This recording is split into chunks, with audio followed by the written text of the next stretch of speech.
मध्य प्रदेश में लगातार हो रही बारिश से नदियां और नाले उफान पर हैं। नीलकंठ क्षेत्र में मां नर्मदा का जलस्तर तेजी से बढ़ रहा है। कई निचले इलाकों में जलभराव की स्थिति बन गई है, जिससे लोगों को आने जाने में दिक्कतें हो रही हैं।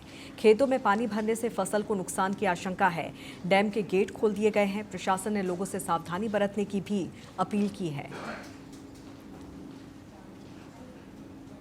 पानी और जो भी अभी नर्मदा किनारे जो खेत है झील में, उनमें पानी भरा चुका है और काफी नुकसान है उनमें। और मक्का जैसे सोयाबीन तो खत्म हो चुके हैं। बाकी इधर क्षेत्र में काफी जगह नुकसान है। आप उधर पानी बारिश उधर भी बारिश में कई जगह नुकसान है, गाँव में कहीं कहीं ये काफी नुकसान है। खेत बैठ गया था। किसानों की फसल में आधा नुकसान हो गया। बहुत जगह तो ज्यादा ही, मान लो खेती में पानी घुस गया काफी। छतरपुर जिले की शासकीय माध्यमिक शाला गुरैया में शिक्षा की हालत चिंताजनक है। स्कूल में 12 शिक्षक पदस्थ हैं, लेकिन बच्चों को सामान्य ज्ञान तक नहीं है। कक्षा 8वीं के बच्चे देश के राष्ट्रपति का नाम भी नहीं जानते। कक्षा 2री के बच्चे जर्जर भवन में पढ़ने को मजबूर हैं, जहां हमेशा हादसे का डर बना रहता है। स्कूल के प्रभारी HM मनोज जैन खुद देर से स्कूल पहुंचे और बहाना बनाया कि बाइक खराब थी। वहीं मिड डे मील खुले आसमान के नीचे गंदगी के बीच पकाया जा रहा है, जिसमें कीड़े मिले। बच्चों के शौचालय में भी गंदगी का अंबार लगा हुआ है। इस पर DCP अरुण शंकर पांडे ने कहा कि जिम्मेदारों पर सख्त कार्रवाई की जाएगी।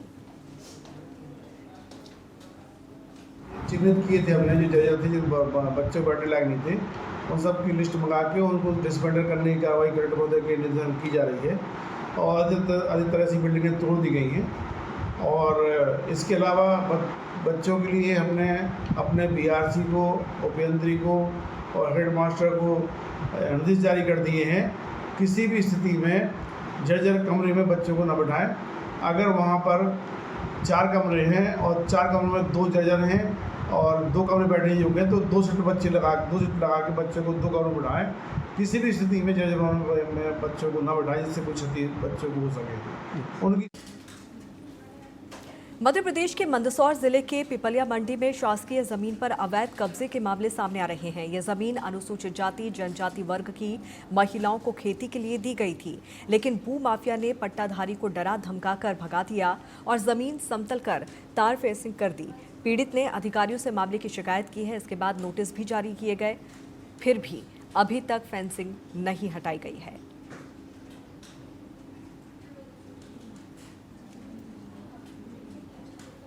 मध्य प्रदेश के बुरहानपुर जिले में TNP न्यूज की खबर का बड़ा असर देखने को मिला है।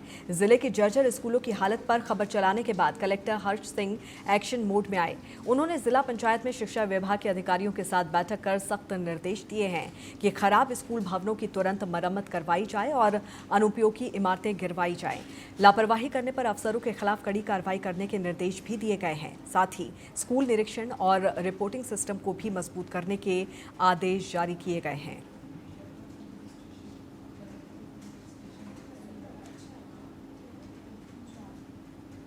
जब देश आज़ादी का 78 साल बाद चंद्रयान और डिजिटल इंडिया की बात कर रहा है, तो वहीं शाजापुर जिले के बगोदा गांव में लोग आज भी सड़क जैसी बुनियादी सुविधा से वंचित हैं।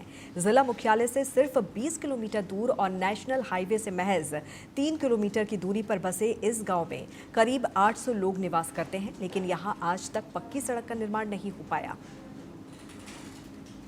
ये बनवाड़ी से 3 किलोमीटर गाँव है और यहाँ पे बहुत दिक्कत आती है और 15 साल से दिक्कत आ रही है, लेकिन अभी तक यहाँ पर कोई कार्रवाई नहीं हुई और हम बहुत कार्रवाई कर रहे हैं, उसके बाद भी कुछ भी सुनवाई नहीं हो रही। हमारी विधायक के पास भी गए, हम वहाँ भी बोला हमने, उसके बाद में इतनी दिक्कत आ रही है कि हमारे ट्रैक्टर वाहन कुछ भी नहीं निकलता है और एम्बुलेंस वगैरह भी नहीं निकलती है। विधायक साहब को बोला हमने, वहाँ पे गए, आवेदन भी दिए, उन्होंने बोला कि करवा देंगे, लेकिन अभी तक कोई कार्रवाई नहीं हुई। 2 साल हुए। बहुत आफत आती है सर निकालने में। हम खटिया से निकालते हैं, बाइक से ले जाते हैं, बहुत मुश्किल से गिर जाते हैं, पड़ जाते हैं। मध्य प्रदेश में कांग्रेस ने कानून व्यवस्था को लेकर बड़ा सवाल उठाया है। विपक्ष का आरोप है कि पूरे राज्य में भ्रष्टाचार और भय का माहौल है। मुख्यमंत्री खुद गृह मंत्रालय का भी कार्यभार संभाल रहे हैं, फिर भी प्रशासन कानून व्यवस्था बनाए रखने में नाकाम है।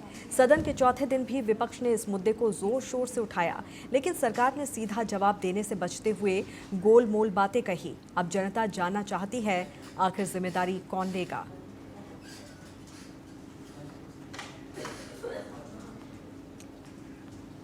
सिवनी के धनोरा से शमशान घाट निर्माण को लेकर स्थानीय ग्रामीणों ने सरपंच, सचिव, ठेकेदार पर अनियमितताओं और भ्रष्टाचार का आरोप लगाया है। ग्रामीणों का कहना है कि शमशान घाट की बाउंड्री वॉल के लिए लाखों रुपए शासन की योजना से निकाले तो गए, लेकिन जमीनी स्तर पर कोई कार्य नहीं किया गया। तो वहीं इस मामले को लेकर सीईओ ओमकार सिंह ठाकुर ने संज्ञान लेते हुए टीम गठित कर मामले में जांच की बात कही है। बधाई का मैंने जो है मीडिया में वायरल हो रहा था, उस वीडियो को आज देखा मैंने। आज मेरे संज्ञान में आया है कि ग्राम पंचायत बघियाई में शमशान घाट में जो बाउंड्री वॉल है, समतलीकरण का जो कार्य हुआ है, उसमें से राशि निकाल लिया और मौके पर काम नहीं हुआ है, इसकी जानकारी मुझे लगी है। इसके लिए जो है मैं संज्ञान में लेकर के जो जनपद पंचायत द्वारा टीम का गठन किया जा रहा है। और यदि टीम के द्वारा जांच रिपोर्ट में ये पाई जाती है कि व्यक्ति जो है जो सरपंच, सचिव दोषी हैं, तो उस पर मैं जो है आवश्यक कार्रवाई करूंगा और प्रस्ताव भी भेजूंगा।